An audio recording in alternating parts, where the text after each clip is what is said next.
نحمده ونصلي على رسوله الكريم اما بعد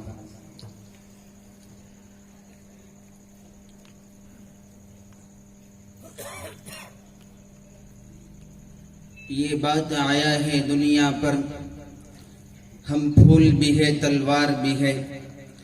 یہ بات آیا ہے دنیا پر ہم پھول بھی ہے تلوار بھی ہے. یا بزم جہاں مہکائے گے یا خوں میں نہا کر دم لیں گے. سوچا ہے ضمیر اب کچھ بھی ہو, سوچا ہے ضمیر اب کچھ بھی ہو, ہر حال میں اپنا حق لیں گے. عزت سے جیے تو جی لیں گے یا جام شہادت پی لیں گے. معزز و مکرم مشفق و مربی اساتذہ کرام اور اسٹیج پر رونق افروز دور دراز سے آئے ہوئے مہمانان کرام اور صدر جلسہ, آج کی اس محفل میں میری تقریر کا موضوع سخن 72 سالہ دور آزادی اور مسلمان ہے. آج کے موجودہ حالات پر جب نظریں پڑتی ہیں تو ہمارے اسلاف کی وہ بے مثال اور لازوال قربانیاں یاد آتی ہیں, تو ہاتھ خود بخود دعائیں مغفرت کے لیے اٹھ جاتے ہیں. تو دوسری طرف جب اس جمہوری ملک کے مسلمانوں پر ہونے والے ظلم و ستم کی رودات اور دردناک واقعات سامنے آتے ہیں تو خون کے آنسو نکل پڑتے ہیں اور دل سے آہ نکلتی ہے کہ اگر ہمارے ان اسلاف کو اس کا تصور بھی ہوتا تو خدا کی قسم وہ اس ملک کو انگریزوں کی غلامی سے چھڑانے کے لیے اور اس ملک کو انگریزوں سے آزاد کرنے کے لیے اتنی بڑی قربانی پیش نہ کرتے. انہیں کیا معلوم تھا کہ جس ہندوستان کی آزادی کے لیے بالاکوٹ کی پہاڑی پر سید احمد شہید اور شاہ اسماعیل نے جان دی ہے. انہیں کیا معلوم تھا جس ہندوستان کی آزادی کے لیے شاملی کے میدان میں علماء دیوبند توپوں کا نشان بنے ہیں. انہیں کیا معلوم تھا جس ہندوستان کی آزادی کے لیے شیخ الہند اور شیخ الاسلام کالا پانی گئے ہیں. انہیں کیا معلوم تھا جس ہندوستان کی آزادی کے لیے شیخ الاسلام پر شوٹ کا وارنٹ جاری ہوا ہے. انہیں کیا معلوم تھا جس ہندوستان کی آزادی کے لیے 1857 کی جنگ آزادی میں 51,000 علماء کرام شہید ہوئے ہیں. انہیں کیا معلوم تھا جس ہندوستان کی آزادی کے لیے دلی کی چاندنی چوک سے لے کر خیبر تک کے درختوں پر علماء کی گردنیں لٹکی ہیں. انہیں کیا معلوم تھا جس ہندوستان کی آزادی کے لیے علماء کو برہنہ کر کے انگاروں پر ڈال دیا گیا ہے. اس ہندوستان میں ایک وقت وہ بھی آئے گا کہ مسلمانوں پر ظلم و ستم کا پہاڑ ٹوٹے گا, انہیں ان کے حقوق سے محروم کر دیا جائے گا.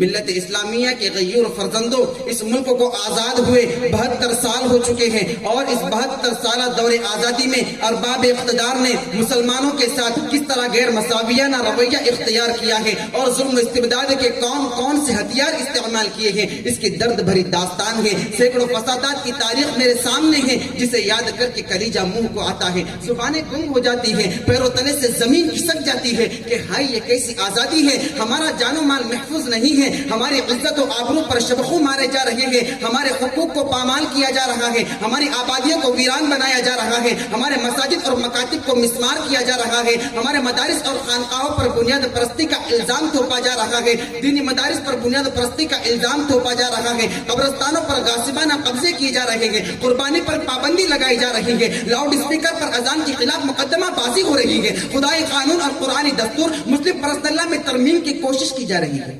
یہ کیسی جمہوریت ہے, یہ کیسی آزادی ہے کہ مسلمانوں کے مذہبی معاملات میں مداخلت کی جا رہی ہے. اگر اسی کا نام آزادی ہے, اسی کا نام جمہوریت ہے, تو ایسی آزادی پر ہم کل بھی لات مارتے تھے اور آج بھی لات مارتے ہیں. دوستوں, کہ جمہوریت کا خون نہیں ہے, سیکولرزم کا مذاق نہیں ہے, دستور آزادی کی خلاف ورزی نہیں ہے کہ مذہبی ملک میں کسی کے مذہبی جمہوری ملک میں کسی کے مذہبی معاملات میں مداخلت کی جائے. آج آزاد ہندوستان میں یہی ہو رہا ہے, ہم سے مذہبی آزادی چھینی جا رہی ہے, ہمارے حقوق کو پامال کیا جا رہا ہے, مسلم پرسنل لا میں ترمیم کی کوشش کی جا رہی ہے.